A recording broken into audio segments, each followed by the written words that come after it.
여러분 안녕하십니까. 12월 30일 올해 마지막 날 새벽이 밝았습니다. 저는 책입니다. 오늘이 2021년의 끝입니다. 그러고 보니 올 한 해를 어떻게 보냈는지 모를 정도로 보냈습니다. 바빴다는 게 아니고 할 일을 제대로 하지 못하고 그냥 흘려보낸 1년이라는 의미입니다. 동아일보는 올해의 10대 뉴스를 선정해 발표했습니다. 그걸 보면서 솔직히 한숨이 나왔습니다. 1위는 아카데미 빌보드 재패. 글쎄요, 아카데미 작품상 감독상을 받은 건 작년이죠. 제가 그런 태클을 걸기 이전에 과연 이런 뉴스가 10대 뉴스가 될 정도로, 아니 10대 뉴스 1위가 될 정도로 뜨거운 뉴스였는지 궁금해지기 때문입니다. 2위는 코로나 2년차 계속된 거리두기, 3위는 대장동 개발 특혜, 4위는 비호감 대선, 5위는 전두환 노태우 두 전직 대통령 사망. 이 사망이라는 단어를 썼더군요. 6위는 LH 임직원 땅 투기, 7위는 MZ세대의 진격, 8위는 반도체 요소수 공급망 대란, 9위는 수능 출제 오류, 10위는 부동산 주식 코인 시장 고공행진. 그러니까 자산 시장이 버블이다는 얘기입니다. 글쎄요, 저 같으면 제목부터 바꾸어 달았을 것입니다. 대장동 게이트, 영선의 비호감 대선, 이런 식으로 말입니다. 그리고 집값 폭등, 초유의 실업난, K방역 실패, 이로 인한 자영업자 몰락, 윤석열 사퇴, 야당 대선 후보 선출, 국가채무 1000조, 가계부채 1900조 시대, 이런 제목을 넣었을 것입니다. 제 감각이 잘못된 것입니까? 아니면 동아일보의 감각이 잘못된 것입니까? 대선이 다가올수록 문재인 정부의 대선 개입이 노골화되고 있습니다.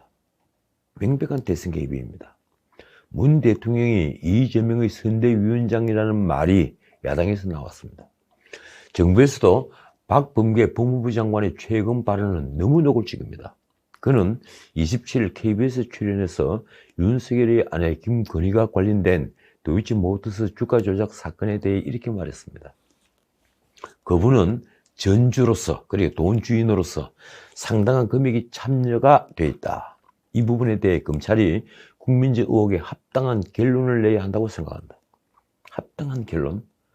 그러자 국민의힘 원내대표 이 김기현 의원은 28일 오전 원내대책회의에서 윤 후보와 배우자에 대해 제기했던 터무니없는 의혹에 대해 검찰이 무혐의 처분할 것으로 알려지자 박범계가 어떻게든 윤석열에게 흠집을 내서 이재명에게 유리한 상황을 만들기 위해 가이드라인을 제시한 것으로 보인다며 이렇게 말했습니다.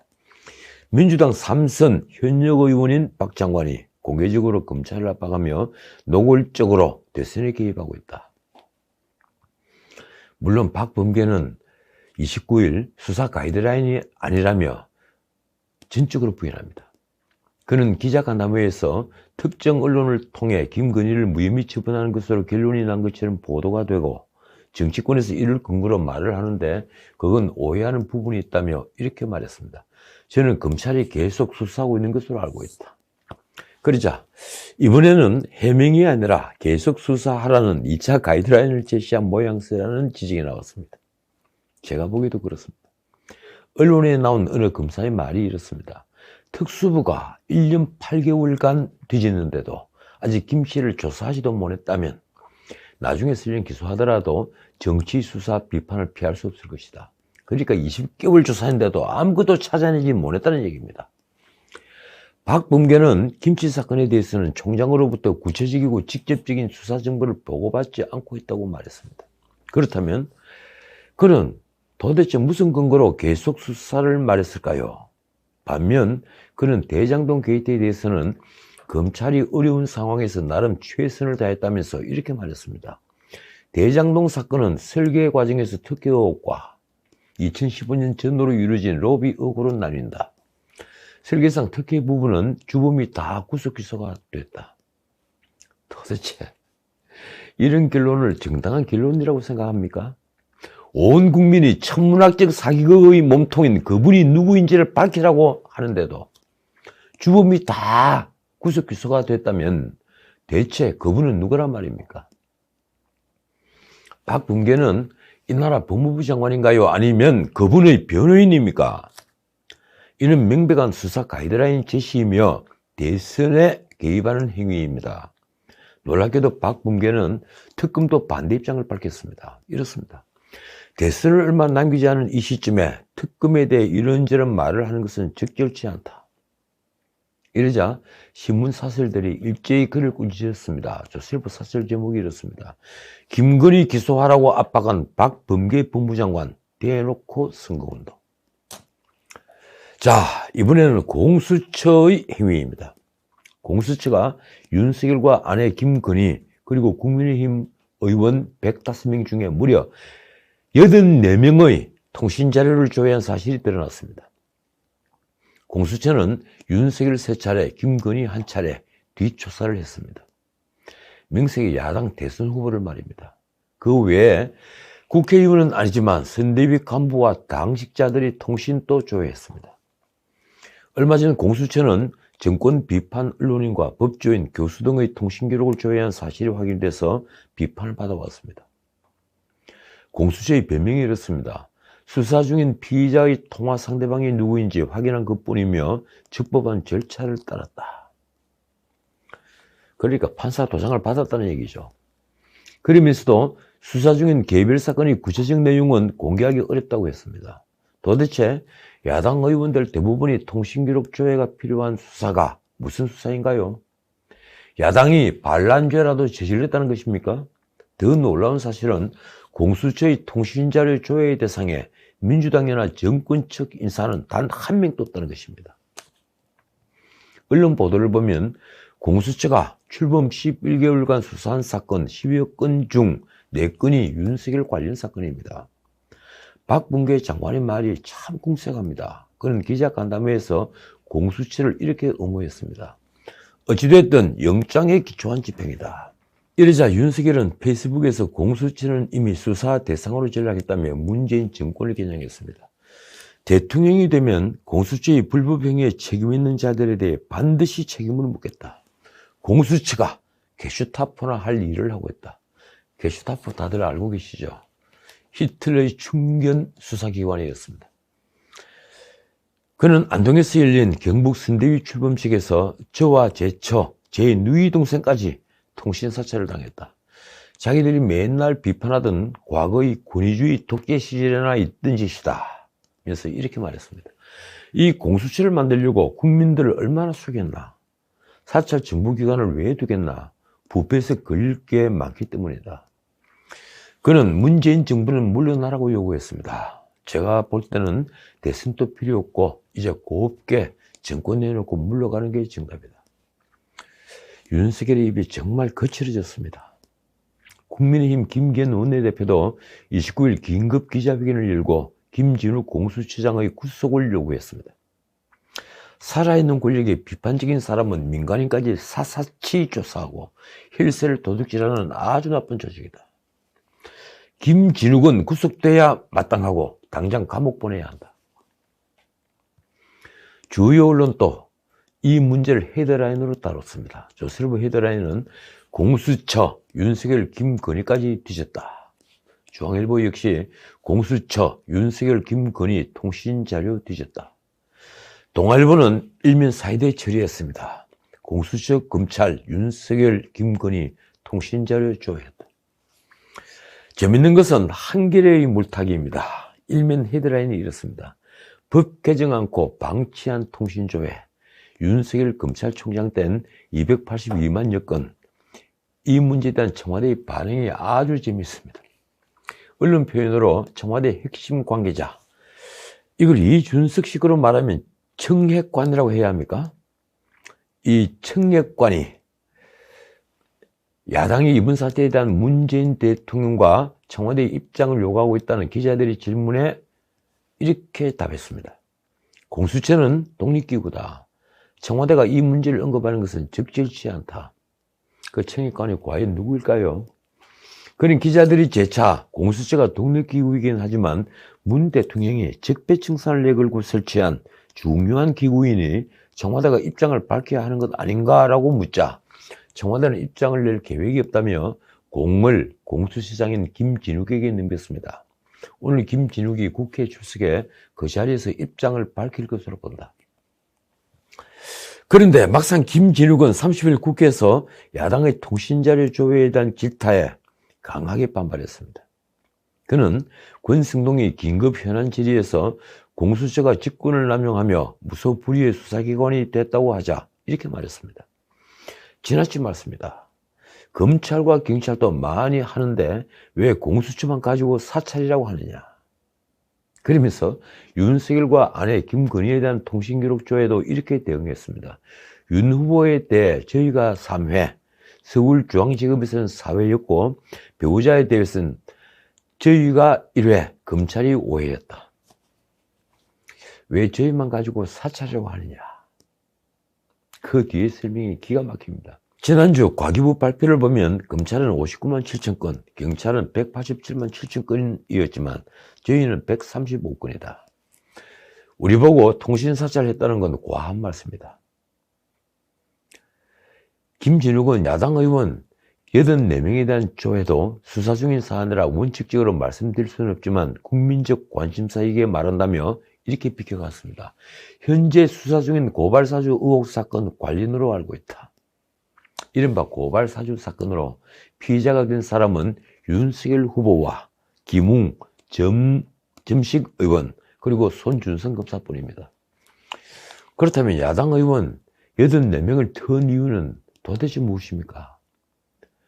당시 윤석열 총장이 다수의 야당 의원들과 그러니까 84명 중에 적어도 한 절반 정도 되는 40명과 짜고 고발을 사주했다는 것입니까?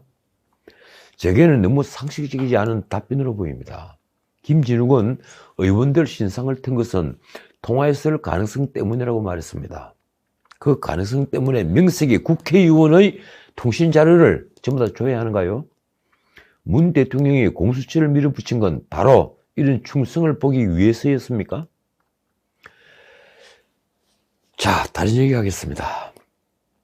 연일 윤석열이 최저점을 보인 여론조사 결과가 나왔습니다. 20대와 서울이 뒤집어졌다. 어느 신문, 인터넷판 기사의 제목입니다. 다시 말씀드립니다만 저는 여론조사를 크게 신뢰하지 않습니다. 다만 그 흐름은 지켜보고 있습니다. 먼저 12월 27일부터 28일까지 이틀간 조사를 하고 29일 발표된 한국갤럽 여론조사 결과입니다. 이재명 36.8%, 윤석열 30.8%, 안철수 9.3%, 심상정 6.6%, 이재명, 윤석열은 오차범위 6.2%포인트에 가까운 6%포인트의 격차를 보였습니다. 거의 오차범위 한계까지 간 겁니다. 문제는 정권교체론이 아직도 50%를 넘긴 하지만 줄곧 하락해 52.3%였다는 사실입니다. 반면 정권유지론은 37.6%에 이르렀습니다. 그 차이는 이제 14.7%포인트에 지나지 않습니다. 엠브렘 퍼블릭이 조사한 문화일보 여론조사는 26일, 27일 이틀간의 조사인데 이 조사에서 두 후보의 차이는 더 벌어졌습니다. 이재명 37.4%, 윤석열 29.3%, 안철수 7%, 심상정 4.2%. 두 후보 이재명, 윤석열의 격차는 8.1%포인트나 되었습니다.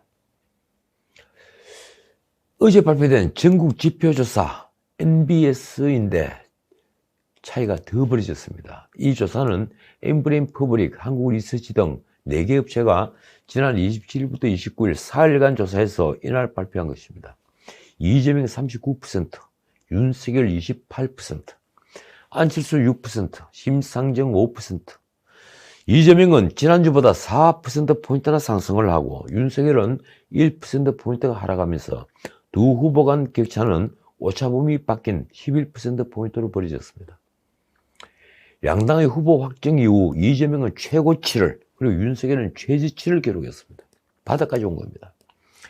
당선 전망에서도 이재명 46%, 윤석열 30%로서 격차는 무려 16%포인트로 확대됐습니다.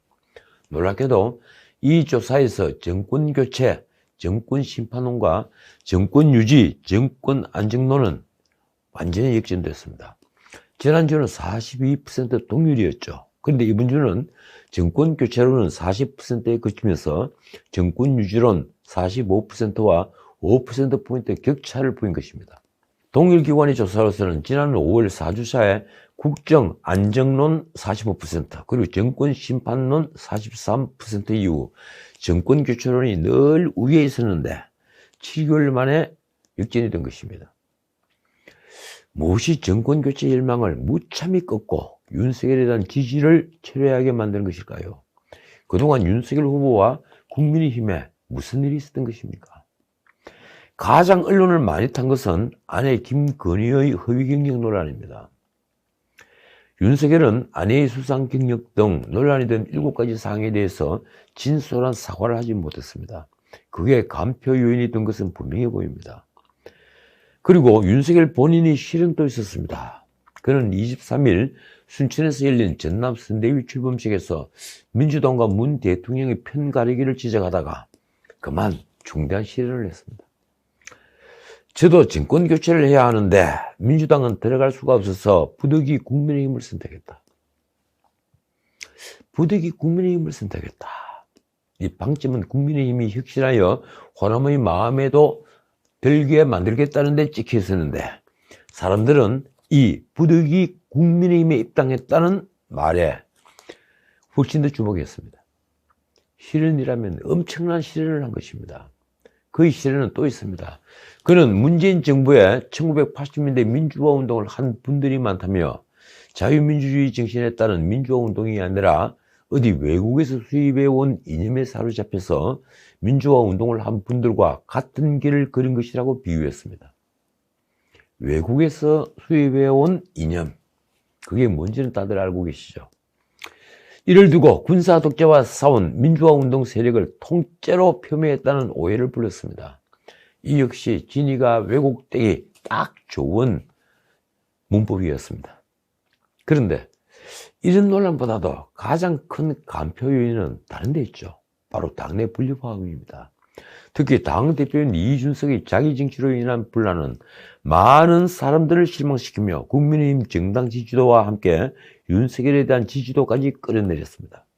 특히 나흘 전 터진 이준석 성상납 의혹은 그 의혹이 법원의 재판 기록에 첨부된 수사 기록에서 나온 짐이라는 데서 신빙성이 아주 높은 주장입니다. 명색이 당대표인 자가 불과 몇 년 전 비대위원 당시에 사기꾼과 어울리며 성접대를 받았다는 것은 단순히 그 개인의 문제가 아닙니다. 이건 야당의 도덕성에 먹칠을 하는 사건입니다. 이 사건은 지금 주요 언론에서 크게 다루지도 않지만 대중이 그 어떤 뉴스보다도 지금 가장 관심 있게 지켜보는 사건이 되어 있습니다.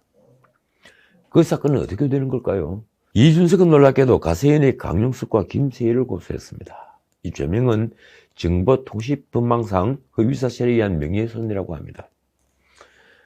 이게 잘못된 고소면 무고죄가 됩니다. 강용석 등은 그전에 이준석을 국민의힘 윤리위에 제소했습니다. 이제 다들 아시겠지만 가로세로 연구소는 27일 지금은 징역 9년형을 받고 수감되어 있는 ICT 업체 아이카이스트의 대표 김승진에 대한 이 검사 수사 기록에 2번에 걸친 이준석에 대한 성상납 진술 기록이 있다고 방송했습니다. 그 기록을 그대로 보여줬죠. 가세인은 김승진의 사기범죄 피해자에게서 받은 것으로 보이는 수사 기록을 그 증거로 보이는데 이런 증거가 현출되었는데도 불구하고 이준석은 거짓 의혹이라며 법적 대응을 한 것입니다. 그 성패는 제가 보기에는 불보듯 뻔합니다.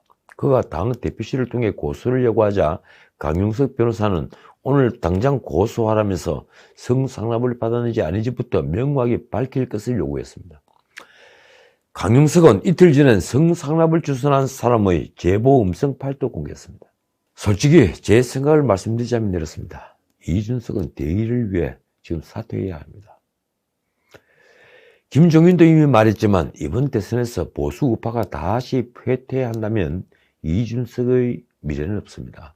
그의 정치 생명은 완전히 끝난다고 봐야 합니다. 그는 왜 처음부터 자기 정치에 더 일중했을까요?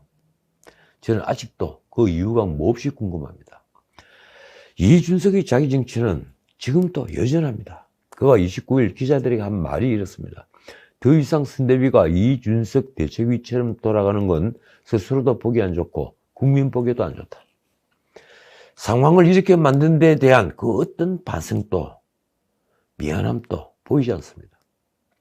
그와 초선 의원들의 갈등을 봉합한 김기현 원내대표가 당내 갈등 상황이 정리됐다고 언급한 것에 대해서는 당내 긴장감이 높아지다 보니 자극할 수 있는 은행은 서로 자제하자는 취지로 말씀하셨다면서 또 잦은 외부 발언을 이렇게 변명했습니다. 제 입장에서는 언론인이 국민의 궁금증을 대신해서 질문하는 것을 답변하는 것이고 제가 딱히 어떤 악이나 이런 걸 갖고 반응하는 것이 아니다.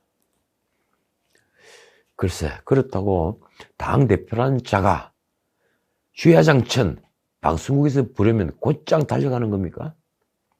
이준석은 아마도 모양새를 갖춘 선대위 복귀를 갈망하고 있을 것입니다. 말하자면 윤석열 후보가 선대위 복귀를 요청하는 것이죠. 그러나 그런 일은 절대 없을 것 같습니다. 윤석열은 기자들에게 그의 선대위 복귀는 언급하지 않은 채 당대표로서 역할을 잘할 것이라고 했을 뿐입니다. 이준석은 선대위 복귀에 대해 후보가 직접 요청하면 복귀할 것이냐는 질문에 아주 재밌는 답변을 내놨습니다. 요즘 자다가 악몽을 많이 꾼다. 털이 깎인 매머더 하나가 저를 자꾸 쫓아오는 꿈을 꾸게 된다. 매머더, 맘모스입니다. 그는 왜 매머더를 거론한 걸까요? 벌써부터 노예한 정치인 흉내를 내는 것 같아 참 보기가 딱합니다. 제가 알기로는 그 매머더는 윤석열 후보를 지칭하는 것 외에 다른 의미는 전혀 없습니다. 그는 얼마 전 윤석열과 울산 회동 이틀 뒤인 12월 5일 이렇게 말한 바가 있습니다. 매머드에서 업그레이드된 면도 잘된 코끼리 선대위가 이제 민주당을 찢으러 간다. 매머드를 면도해 놓고 보니 그 털 때문에 지금까지 있었던 불필요한 악취나 파리때가 많이 사라졌다. 자신이 풍기는 악취는 자신이 잘 알지 못하는 법입니다. 그렇더라도 자신의 욕심을 자신이 모를 일은 없죠. 이 점은 비단 이준석뿐 아니라 이재명에게도 제가 해주고 싶은 말입니다. 그는 과연 자신을 둘러싼 추악한 소문들을 어떻게 해명할까요? 그는 그를 발탁했던 박근혜 전 대통령을 가차없이 버렸습니다. 이제 그가 버림받을 처지가 됐습니다. 자, 오늘은 여기까지입니다. 이런 정부는 괜찮습니까? 윤석열 후보의 아내 김건희를 비난하는 불법 현수막들이 서울 도심에 내걸렸다가 결국 강제 철거됐습니다. 30일 오전, 그리고 어제 오전입니다. 광화문 광장 대로변에 내걸렸던 이 현수막들은 진보 성향 시민단체가 걸었다고 합니다. 참 가지가지합니다. 이 영부인이라는 말은 원래 써서는 안 되는 말입니다. 그저 대통령 부인일 뿐입니다. 시민단체가 그런 건 저보다 더 잘 알겠죠. 그런데 누가 정말 추악한가를 경쟁하면 어느 쪽이 이길 것 같습니까? 저는 그 답을 알고 있습니다. 지금까지 전인책이었습니다.